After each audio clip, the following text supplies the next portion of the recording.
2부로 넘어갈게요. 라스푸틴부터 시작할게요. 라스푸틴이 도대체 누구냐? 이 사람 때문에 러시아가 망했다. 이런 이야기들을 굉장히 많이 합니다. 이 사람은 도대체 정체도 알 수 없어요. 수도사에, 심령술사에, 뭐 치료사, 예언사, 뭐 최면술사 이렇게 불려지고 있는데 직업이 마땅치하게 없습니다.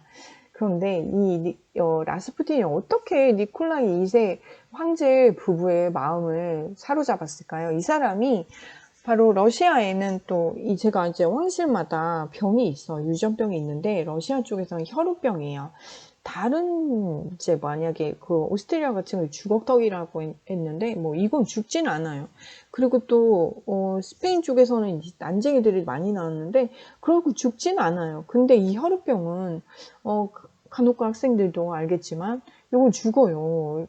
피가 그치질 않는 거예요. 그래서 굉장히 위험한 병인데 이 황제의 유일한 아들이 또 혈우병에 걸렸어요. 그래서 당시 상황을 어떻게 치료할지 몰라가지고 이리저리 알아보다가 라스푸틴이 용하대 이런 얘기를 들은 거죠. 그래서 라스푸틴 데려와서 한번 치료해봐라 라고 했는데 이분이 이제 최면을 막 걸어가지고 막 했는데 좀 나아진 거예요. 그래서 이 다음부터는 무조건 라스푸틴이 하라는 대로 하게 된 거죠. 그래서 이 사람이 정치, 종교, 뭐 나라, 이 사람들 인사 이런 것까지 다 관여하면서 모든 것을 이 황제 부부가 이 라스푸틴한테 하나하나 다 물어보면서 했어요.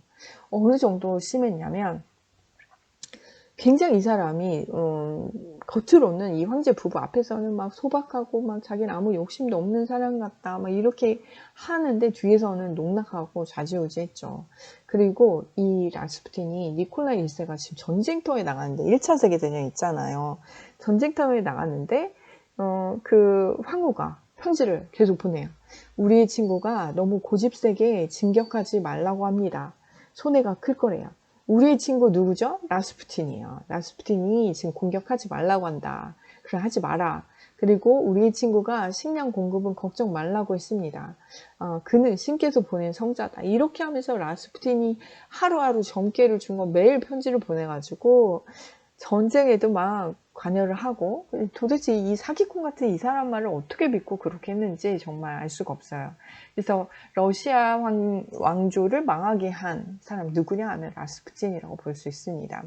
근데 이 사람이 좀 예지력이 있는지 이런 편지를 보내 황제한테. 나는 내년이 되기 전에 죽을 것 같다.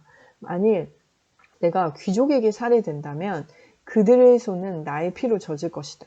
근데 25년 동안 그 피는 지워지지 않을 거야. 근데 내가 폐하의 친척과 관계된 사람이라면 친척 이 황제 집안 다 누구도 다 죽을 것이다. 이렇게 편지를 보냈어요. 그런데 실제로 그 해에 바로 라스푸틴이 암살이 됩니다. 근데 이 암살되는 과정도 되게 이상하게 죽습니다.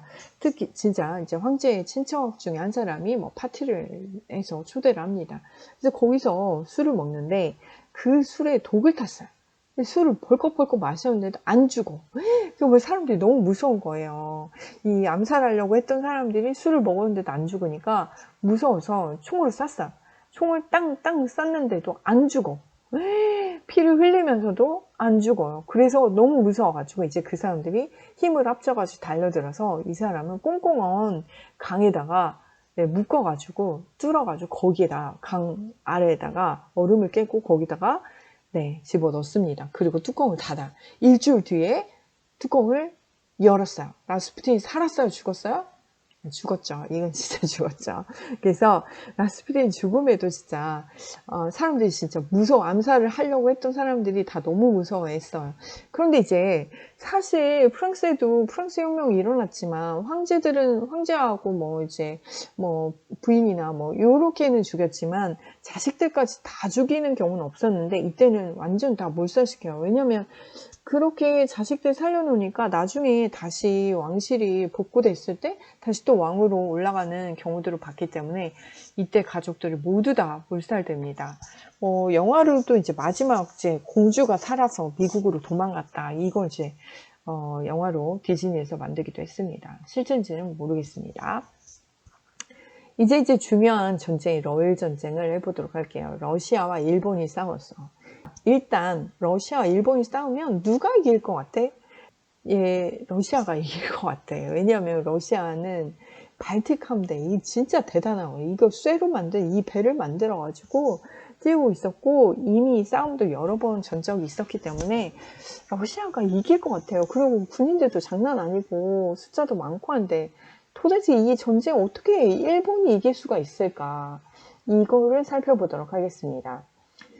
첫 번째, 일본이 먼저 이곳을 공격을 합니다. 그리고 2번, 리슈난도 공격을 하고, 3번, 4번 이렇게 공격을 하는데요. 아니, 이게 지금 러일 전쟁인데, 이 전쟁터가 왜 우리나라야? 이게 진짜 말도 안 되는데, 여기 와서 이렇게 쌈질을 하고 난리네. 제가 지금 말이 좀 험악했네요. 어쨌든 이렇게 싸우게 됐습니다. 그래서 이제 그 다음에 이제 발틱 함대가 옵니다. 그런데 이게 도대체 러시아는 아까 항구가 없다고 그랬죠. 항구가 어디 있어요? 어디 있었어요? 아까 상트페테르부르크 저 위쪽에 있었어요. 거기서 배를 타고 1번까지 여기까지 오려면 얼마나 걸릴까요? 여러분이 예측을 해봐. 예측. 며칠? 100일? 200일? 어쨌든 이렇게 걸릴 것 같다라고 짐작을 하시겠죠? 실제로 이 상트페테르부르크에서 여기까지 오는데 걸린 시간은 220일이었어요. 여기서 오는 동안 이 빠른 코스로 제가 한번 볼게요. 빠른 코스로 온다면 이렇게 와서 이렇게 그때 수에즈 운하가 만들어졌으니까 이렇게 오면 빨리 올 수 있어요. 근데 지금 이 러시아가 잘 되는 걸 싫어하는 나라들 있죠. 영국, 프랑스, 독일 여기 다 싫어합니다. 그 중에서 영국이 싫어하죠. 러시아가 커지는 걸 식민지들이 있기 때문에 이 식민지 쟁탈전이거든요. 그래서 얘가 골로 가면 우리 식민지 뺏길 수도 있기 때문에 가는 걸 방해하죠. 그래서 못 가게 합니다. 여기 다 못 가게 합니다. 여기 못 지나가게 해서 다시 여기 돌아서 이렇게 해서 아프리카 남단까지 가서 이렇게 돌아서 와서 여기로 왔는데 걸리는 시간은 자그마치 220일간이 걸립니다. 완전 뺑 도는 거야. 영국 여 밑으로도 못 가게 했어요. 요 위로 돌아서 이렇게 왔어요. 아무리 전쟁에서 싸움을 잘하는 나라도 보급을 해가면서 220일 이렇게 왔다는 거는 나는 이건 벌써 졌다고 봐. 게임이 이미 끝났어. 여기서 끝났어. 그러면 어떤 학생들은 이렇게 얘기할 수도 있어요. 아까 블라드보스토크에서 여기서 바로 내려오면 되지. 군인을 날라야 되는데 이제 러시아가 자랑하는 게 이 발틱 함대, 이 함대가 자랑하는 거기 때문에 이쪽에 있어요. 그래서 여기로 가야 됐고, 그 다음에 이쪽으로 오려면 여기가 수도인데 여기서 다시 걸어가지고 여기까지 올라면 이것도 힘들어. 이것도 역시 마찬가지 220일은 걸릴 거예요. 그래서 당시는 아직 시베리아 횡단 열차가 만들어지지 않았던 때라 올 수가 없었기 때문에 이렇게 오래 걸려서 오게 됩니다. 오래 걸려서 오는데 도대체 배는 얼마나 가죠? 생각보다 우리가 예상했던 것보다 이게 발틱 함대인데 당시 이런 쇠로 만든 배를 만들었다는 것만도 대단하죠. 근데 가져온 배수랑 이런 거 보면 얼마 안 돼. 이거 가지고 지금 이렇게 돌아서 220일을 와서 제대로 붙어보지도 못하고 이게 졌습니다. 여기가 바로 어디입니까? 바로 우리나라에서 여기 싸우게 되는데 여기 진해예요. 진해에서 사실 러시아의 목표는 우리나라에서 싸우려고 한 게 아니야. 곧장 어디로 가요? 곧장 일본 본토로 가서 싸운다고 생각을 한 거죠. 근데 여기를 중간에서 가로막고 여기서 공격했고 사실 이게 보고 있다가 이게 그러면 여기 러시아가 출발해서 얼마쯤 왔다 하는 거를 정보가 있으면 좋은데 카톡을 하면 좋은데 몰라요. 그렇기 때문에 여기서 계속 지키고 보고 있었던 거야. 배가 지나가나 안 지나가나. 지나가는데 거의 다 지나가고 끝에 있는 배를 본 거야. 그것도 무슨 배를 봤냐면 병원선을 본 거야. 진짜 일본이 진짜 운이 좋았죠. 이 병원선은 항상 맨 마지막에 가는데 이 마지막 배를 본 거예요. 그래서 지금 적군이 쳐들어왔다. 빨리 총 출동하자. 뒤에서부터 공격을 했고 그리고 이곳은 바로 조수간만의 차이가 엄청나게 왔다 갔다 하는 곳이죠. 요런 데에는 이게 밀물과 썰물도 그렇고 이게 조류가 장난 아니에요. 여기 이순신의 전법을 그대로 이 일본의 장군이 그대로 해가지고 이기게 됩니다. 전 세계가 난리가 났었죠. 특히 영국이 깜짝 놀라요. 영국이 사실 뒤에서 도와줬어요. 영국하고 미국이 돈을 대줬어. 일본 뭐 이렇게 뭐 대단한 뭐가 없었던 때였는데, 아, 니네 우리가 돈을 대주고 그리고 미국도 지원합니다.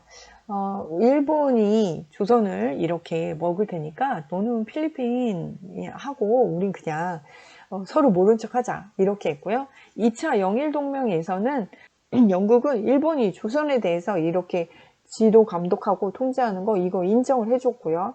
그 다음에 이 포츠머스 조약을 바로 체결합니다. 만약에 러시아가 군대를 더 빨리 그리고 이쪽 블라디보스톡 쪽으로도 더 내려와서 제대로 싸웠다면 네, 아마도 이런 결과는 안 나왔을 거예요. 일본 졌을 거예요. 장기전으로 가면 일본 당연히 질 수밖에 없는데 바로 밀약을 해서 미국이랑 카스트라테프트 밀약을 맺어서 우리 도와줘 하면서 바로 포츠머스 조약을 체결합니다. 그래서 러일 전쟁은 바로 종결해요. 11일 만에 바로 그냥 전쟁이 끝나버립니다. 그리고 러시아는 이 러일 전쟁을 그렇게 크게 생각하지 않아요. 제대로 싸워본 게 아니기 때문에 러시아가 막 자기네가 그렇게 졌다 이렇게 생각 안 하지만 일본은 막 대단한 싸움을 했다 이렇게 이야기를 하죠. 어쨌든 이 전쟁이 바로 러일 전쟁입니다. 이때 되게 유명한 장군이죠. 도고 헤이아치.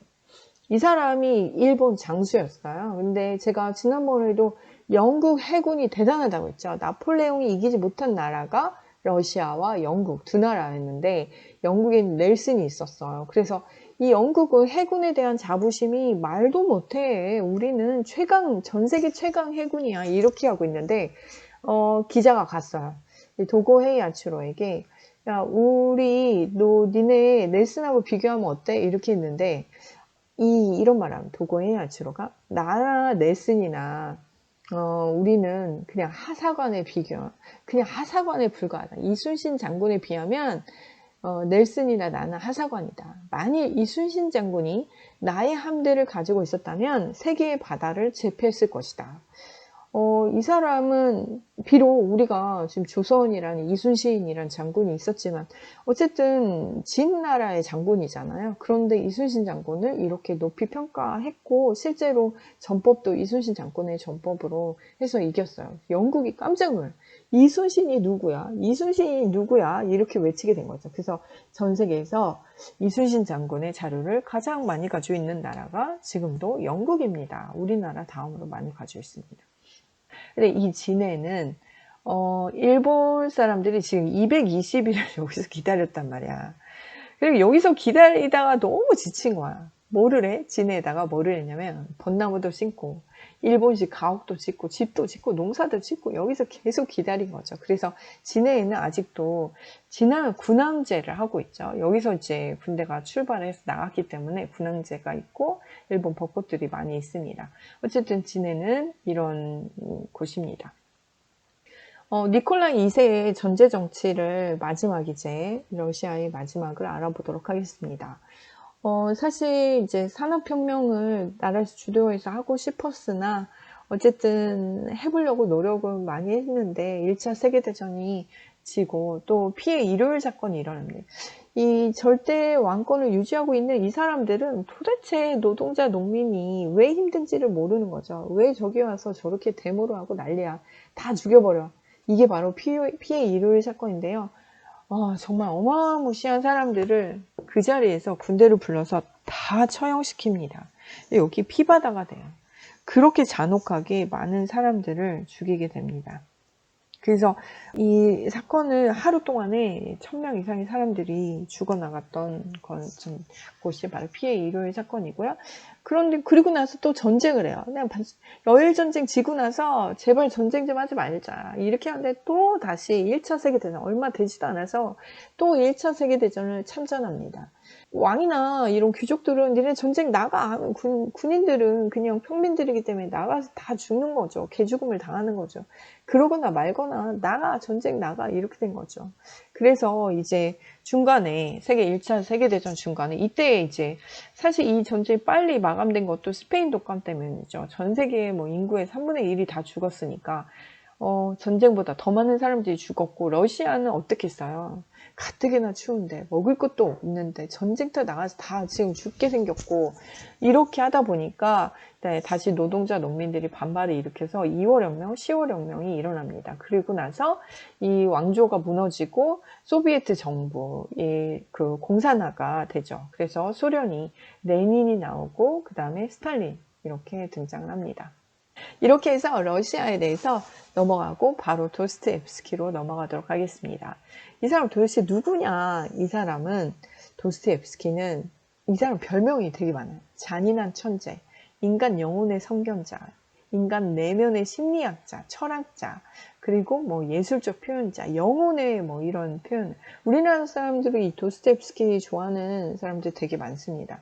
작품들은 뭐가 있냐면 가난한 사람들, 죽음의 집의 기록, 죄와벌, 또 악령, 까르마조프가의 형제들, 뭐 이런 작품들이 있습니다. 특히 이제 마지막 작품이 까르마조프가의 형제들인데요. 이 사람의 작품을 이렇게 보면 제목을 보면 일단 제목부터 제목 너무 음울해. 너무 이 작품이 다 이렇게 이상해 보이지? 뭐 힘들어 보이지? 제목만 읽어도 좀 어두움의 기운이 막 느껴져요. 본인의 이야기들을 거의 다 썼고 너무 정말 가난해서 죽을 것처럼 가난해. 먹을 게 없어서 이런 상대적인 이런 빈곤감 이런 걸 나타내는 게 가난한 사람들이에요. 죽음의 집의 기록은 본인이 또 시베리아 유영지로 끌려가서 유배 생활을 또 4년이나 하고 그리고 징벌 생활을 또 하게 됩니다. 그러면서 이 시베리아 유영지에서 사람들, 죄인들을 만난 그 기록들을 쓴 것이 죽음의 집의 기록. 죄와벌은 상트페테르부르크의 그 가난한 대학생이 정말 너무나 가난해 며칠을 굶고 더 이상 먹을 게 없어가지고 이런 사람이 살인을 저지르고 그리고 시베리아 유영지로 끌려가는 이야기. 도박을 해요. 이거 다 자기 얘기예요. 여기 왜 돈이 없냐? 그러니까 러시아에서 가장 많은 책을 판 사람이 누구냐? 도스토옙스키예요. 근데 왜 돈이 없어요? 뭐를 해서? 도박을 했어요. 도박을 해가지고 돈이 없어. 돈만 있으면 도박장에 가서 다 날리는 거예요. 그리고 악령 까르마조프가 형제들 아버지하고 또 사이가 너무 안 좋아. 근데 아버지가 또 농노들을 맞아 죽어. 그래서 정말 평생이 괴로워하는 그런 사람들의 그런 깊은 내면을 잘 표현한 작가로 유명하죠. 굉장히 괴로워하고 심리적인 게 되게 많아요. 그래서 겉으로 드러난 뭐 생활 습관이나 이런 패턴이나 뭐 보여지는 거 이런 게 아니라 그러니까 그 주인공이 막 그 끊임없이 고민하고 생각하는 이런 작품들을 많이 골랐죠. 러시아를 대표하는 세계적인 작가 3명이 있어요. 도스토옙스키, 푸시킨, 톨스토이. 톨스토이랑은 비슷한 시기에 크림 전쟁이 일어났을 때도 둘이 같이 있었던 때예요. 그러나 평생 한 번도 만나지 못했어요. 도스토옙스키가 존경했던 그런 작가가 있다면 바로 푸시킨인데 푸시킨이 굉장히 이상하게 죽습니다. 근데 푸시킨이 살던 아파트를 형이랑 가보고 싶어가지고 돈을 모아가지고 여길 또 갔던 그렇게 열렬한 사생팬이었고 문학 팬이었습니다. 보도록 할게요. 푸시킨부터 좀 볼게요. 푸시킨은 우리나라 사람이 잘 모르는 사람이 별로 없어요. 이 시를 읽으면 이 사람 푸시킨이에요? 이렇게 말하는 사람 많아. 삶이 그대를 속일지라도 슬퍼하거나 노하지 말라. 근데 지금 제가 이 세 작가가 진짜 러시아를 대표하는 작가이긴 한데 이 2명은 아주 잘 사는 귀족이에요. 너무나 유명한 귀족이고 돈도 엄청 많아요. 영지가 뭐 어마어마한 영지를 가지고 있는 도스토옙스키 돈이 한 푼도 없어서 괴로워하는 이 둘의 작품에는 맛있는 것도 많이 나와요. 비싼 맛나는 요리들도 나오고 의상들도 화려해요. 근데 도스토옙스키는 완전 가난한 찌들은 이런 사람들의 모습을 그렸다면 이 두 사람 완전 또 반대로 귀족들을 그렸죠. 어쨌든 이 푸시킨은 이 작품으로 되게 유명합니다. 삶이 그대를 속일지라도 슬퍼하거나 노하지 말아요. 푸시킨의 부인이 되게 유명해요. 나탈리아 쿤차로바. 러시아의 대표적인 미인이 누구냐 하면 아마 이분을 고를 거예요. 그래서 푸시킨의 부인 되게 예쁜 여자로 되게 유명한데 그때 프랑스에서 망명 온 귀족이 있었어요. 아까 제가 이 얘기를 안 해. 예르미타시 박물관을 도대체 이렇게, 작품들이 많은 이유가 뭐야? 산 것도 있지만, 얘들아, 지금 프랑스 혁명이 일어나고, 그 다음에 시민혁명이 일어난 곳이 독일이에요. 그 다음에 뒤늦게 일어난 곳이 러시아예요. 그럼 프랑스에서 도망가면 어디로 가야 돼? 일단 독일로 가야지, 가까우니까. 독일에서 또 도망가면 어디로 가야 돼? 러시아로 가야지. 러시아 이렇게 도망 다닐 때 귀족들은 뭘 가지고 갈까? 그렇죠. 우리 집에 제일 비싼 거 들고 가야죠. 골동품 들고 가야죠. 미술품 들고 가야죠. 그래서 사실 러시아에는 이렇게 귀족들이 가져온 것들을 헐값에 사서 모아가지고 예술품을 만든 곳이 예르미타시 박물관이에요. 어쨌든 프랑스에서 온 귀족들과 이 로마노프 왕조들은 막 완전 별세계에서 살았던 거죠. 그런데 이제 사실 푸시킨이 이 많은 사람들의 존경을 받았단 말이야. 그래서 황제가 좀 부담감을 느끼고 있어서 암살했다라는 이런 말도 있어요. 그런데 귀족 단테스가 이 나탈리아 콘차로바 그렇고 그런 사이라는 이런 소문을 누가 내고 이 편지를 푸시킨이 받게 됩니다. 그래서 이 단테스와 결투를 신청을 하는데 이 결투가 되게 이상하게 돼요. 당시 결투는 정당한 거예요. 그래서 결투 신청할 수 있어요. 근데 우리가 결투 신청하면 이렇게 똑같이 둘이 있다가 한 발, 하나, 둘, 셋 하고 돌아서 쏘는 거예요. 근데 푸시킨이 한 발, 두 발 할 때 이 단테스가 뒤돌아서 푸시킨을 쏴버려서 어이없이 푸시킨이 죽게 되는 사건이 일어나죠. 그래서 이때 많은 사람들이 굉장히 많이 슬퍼했고, 암살이다. 이거는 황제 측에서 암살했다. 이런 이야기들이 많습니다. 푸시킨 박물관이고요. 톨스토이로 넘어갈게요. 톨스토이는 이 사람은 귀족이에요. 근데 어렸을 때 사실 귀족이지만 엄마 아빠 일찍 돌아가시고 되게 형들의 손에서 자랐고 영지는 막내 아들이었는데 톨스토이한테 다 넘겨주기로 이렇게 했어요. 그래서 사실 부모 없이 어렵고 외롭게 자랐어요. 그래서 돈은 많이 있었지만 그래도 행복한 어린 시절은 아니었다. 근데 이 주변에 이 농민들을 많이 보면서 이 사람들이랑 같이 함께 사는 그런 세상을 만들어야 되겠다 이런 생각을 가지고 있었고 그래서 이 톨스토이 단편선 같은 게 되게 많아요. 바보 이반인이 뭐 이런 책들이 되게 쉽고 동화 같은 책들이 되게 많은데 이 톨스토이가 이런 책들을 많이 써서 시민들이랑 농민들을 읽고 이렇게 교훈을 줄 목적으로 이런 책들을 많이 만들어내기도 했습니다.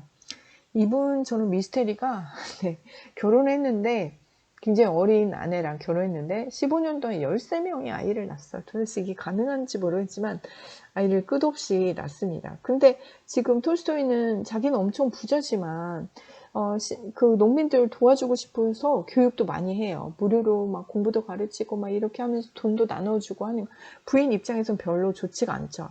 말년까지도 계속 이런 생활을 하고 싶어 해서 부인이랑 대판 싸웁니다. 80이 넘은 나이에 막내딸과 가출해서 기차를 타고 이 농민들과 시민들을 다 만나겠다 이러면서 사람들과 만나면서 한 역 한 역 이렇게 지나갔는데 기차역에서 어이없게도 또 숨집니다. 책 작품들이 되게 많아요. 그 중에서 전쟁과 평화, 안나 까레리나 유명하죠. 뮤지컬로도 만들어졌고요. 이반 일리치의 죽음, 크루이츠 소나타. 근데 안나 까레리나는 크루이츠 소나타 자기 부인을 모델로 했는데 부인이 바람 피는 것이 아닌가 이런 의심을 해서 음악 선생이랑 바람 피는 거 이야기가 크루이츠 소나타고 또 다른 남자는 이렇게 바람 피는 이야기가 안나 까레리나. 그래서 나는 부인이 언제 바람을 필까? 아이를 저렇게 계속 낳는데 도대체 언제 저런 의심을 할 수 있을까? 이런 생각이 드는데 어쨌든 의심을 굉장히 많이 했습니다. 안나 까레리나의 맨 앞에 시작하는 이 문장도 되게 유명하죠. 행복한 가정은 모두 비슷한 이유로 행복하지만 불행한 가정은 저마다 다른 이유로 불행하다. 이렇게 시작을 합니다. 앞에 유명한 문구 중에 하나예요. 안나 까레리나 제가 우리나라에서 뮤지컬로 김소연이 부른 버전을 보면서 수업을 마치도록 하겠습니다.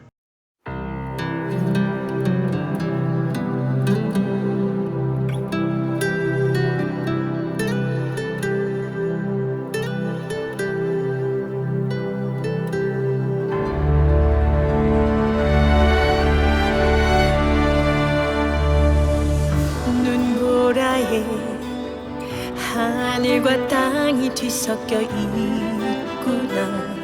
난 어디에 있나. 온 세상은 눈보라에 덮였어. 오 하느님 전 어쩌죠. 날개가 있어도 눈보라와 바람 내 마음에서 벗어날 수가 없어. 피할 수 없고 도망칠 수도 없는 나.